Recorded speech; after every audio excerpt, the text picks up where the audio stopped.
Au cours de son histoire, la CGT a plusieurs fois modifié ses structures, en recherchant l'efficacité au service des intérêts des travailleurs, en visant l'émancipation ouvrière par la disparition du salariat et du patronat, avec l'ambition de construire une organisation de masse et de classe capable de soutenir le combat anticapitaliste.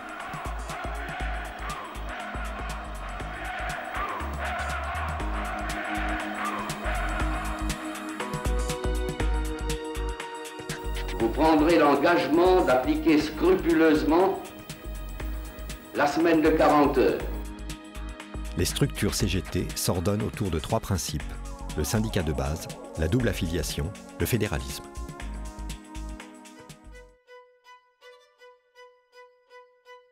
À la fin du XIXe siècle, quand le syndicalisme en est à ses balbutiements, c'est au niveau local et dans les professions qu'il se fonde. Les travailleurs s'organisent essentiellement sur la base du métier, tout en favorisant des formes d'entraide professionnelle. En 1879, les chapeliers ouvrent la marche, suivis en 1881 par les typographes, puis par les ouvriers du bâtiment et les mineurs. Avant 1895 viendront encore les cuisiniers, pâtissiers, confiseurs, les ouvriers de la voiture, les employés et bien d'autres.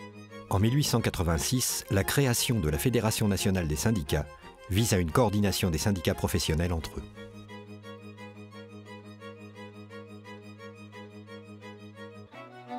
En 1892, les bourses du travail, qui regroupent les syndicats au niveau local, à leur tour, se constituent en fédération.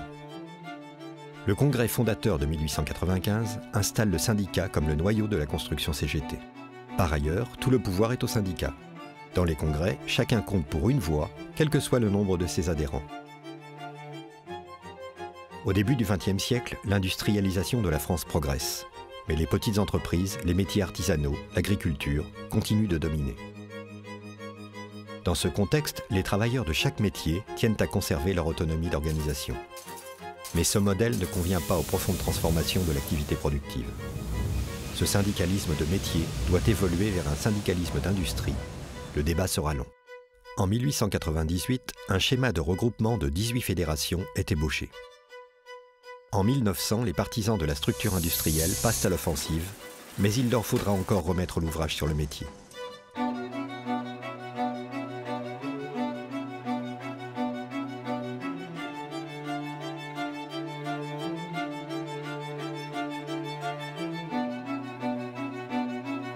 C'est en 1906, à Amiens, que les congressistes, pour parvenir à la simplification des rouages confédéraux, optent pour l'organisation industrielle, tandis que les fédérations de métiers, déjà affiliées, sont encouragées à fusionner.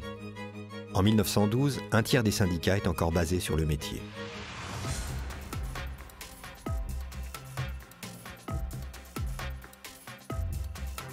En 1921, la CGT scissionne. 2 conceptions s'affrontent. L'une, dite réformiste et centralisatrice, qui correspond à une volonté de présence dans les institutions, c'est celle de la CGT confédérée. L'autre, dite révolutionnaire, donnant le primat à l'action directe du syndicat dans les entreprises et rejetant l'institutionnel, c'est celle de la CGTU. Cette scission durera 15 ans. En 1936, au Congrès d'unité, les anciens CGTU n'obtiennent pas que la Confédération puisse organiser directement l'action à partir des syndicats. C'est le schéma confédéré qui l'emporte.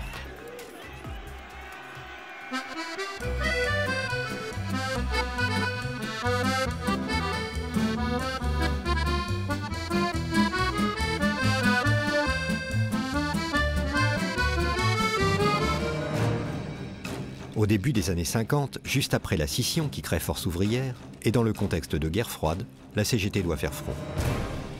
Pour Benoît Frachon, il s'agit de résister aux assauts acharnés du capital en ayant une confiance absolue en la classe ouvrière, en provoquant sa mobilisation sur des revendications justes.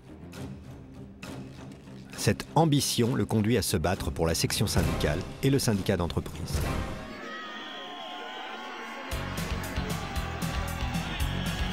En décembre 1968, ce combat trouve une issue avec la reconnaissance de la section syndicale dans la loi.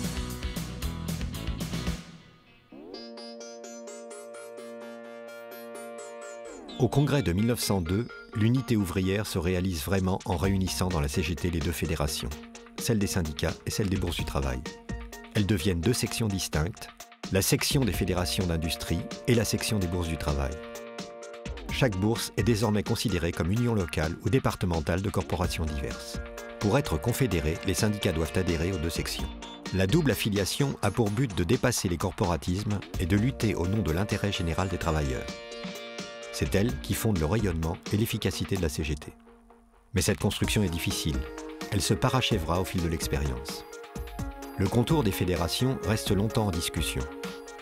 Ainsi, lors du congrès de 1910, les délégués s'interrogent encore. Faut-il rattacher les voies ferrées, les voies d'eau et la navigation maritime à la Fédération des transports? L'habillement doit-il rejoindre la Fédération du textile? Le livre rejoindre celle du papier? Les électriciens forment une seule fédération avec les mineurs de fer. Si la nécessité d'une organisation territoriale est établie depuis 1902, le rôle des unions suscite diverses réflexions. En 1919, Léon Jouot entreprend de contrôler la CGT par le biais des structures territoriales. Les unions départementales deviennent les exécutrices des décisions nationales. Pour mieux imager l'ambition, les secrétaires généraux sont qualifiés de préfets de la CGT. En 1951, Benoît Frachon attribue un rôle capital aux unions départementales en leur confiant la responsabilité de l'essor des syndicats et de leur action. Une responsabilité qui se partage avec les fédérations. Il faudra encore 2 congrès, en 1967 et 1969, avant que les statuts donnent une autonomie aux unions départementales.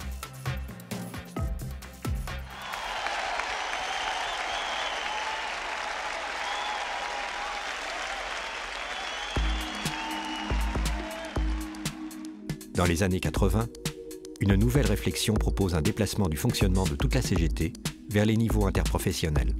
Mais le débat souhaité ne se produit pas. Cette double structure est encore présente aujourd'hui. Elle garantit l'expression des solidarités.